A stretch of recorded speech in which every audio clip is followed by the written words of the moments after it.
കുരുപാണ്ഡവ സോമകന്മാർ തപക്ഷേത്രമായ കുരുക്ഷേത്രത്തിൽ ചെന്ന് പടവെട്ടിയ ചരിത്രം. അതിനുള്ള തുടക്കം. കുരുക്ഷേത്രത്തിൽ ഇറങ്ങി മഹാബലന്മാരായ പാണ്ഡവ പാഞ്ചാല വീരന്മാർ കുരുക്കളെ വെല്ലുവാനായി ഉദ്യമിച്ചു.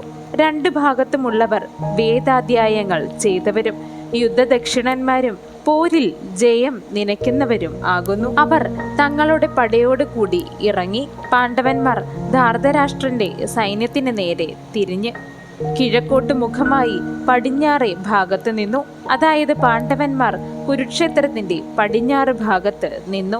സമന്തപഞ്ചകം വിട്ട് അല്പദൂരത്തായി യുധിഷ്ഠിരൻ വിധിപ്രകാരം കൂടാരങ്ങൾ തീർപ്പിച്ചു. സൈനികർക്കും രാജാക്കന്മാർക്കും താമസിക്കുവാനായി. നാട്ടിലുള്ളിടത്തോളം ആനയും തേരും ആളുകളും കുതിരയുമൊക്കെ യുദ്ധക്കളത്തിൽ അണിനിരന്നു. ലോകം മുഴുവൻ ശൂന്യമായി പോയി. കുരുക്ഷേത്രത്തിലോട്ട് ആയതുപോലെ വർണ്ണിക്കാം. ബാലന്മാരും വൃദ്ധന്മാരും സ്ത്രീകളും മാത്രമേ മറ്റ് ഭൂമിയുടെ ഭാഗത്ത് ശേഷിക്കുന്നുള്ളൂ. ജംബുദ്വീപിൽ, അതായത് ഇന്നത്തെ യൂറോപ്പും ഏഷ്യയും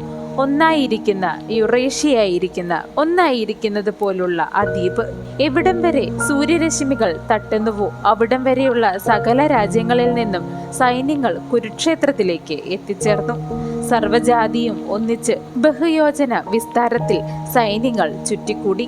നാടും പുഴയും കാടും മേടുമെല്ലാം കടന്ന് സൈന്യങ്ങൾ വന്നുകൂടി. യുധിഷ്ഠിര രാജാവ് അവർക്കൊക്കെ ഉത്തമമായ ആഹാരങ്ങൾ നൽകി. രാത്രിയായപ്പോൾ സദോചിതം കിടക്കുവാനുള്ള മെത്തകളും നൽകി.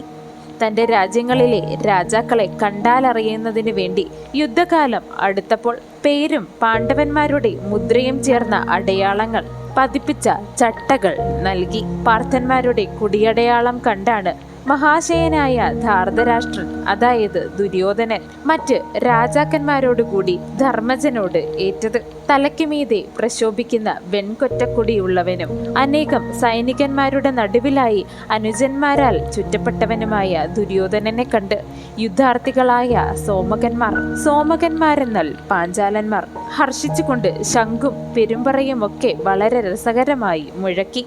ഉടനെ സന്തുഷ്ടരായി നിൽക്കുന്ന പടയെ കണ്ടപ്പോൾ പാണ്ഡവന്മാർ വളരെയേറെ വീര്യവാനായ വാസുദേവനോടുകൂടി സന്തോഷിച്ചു.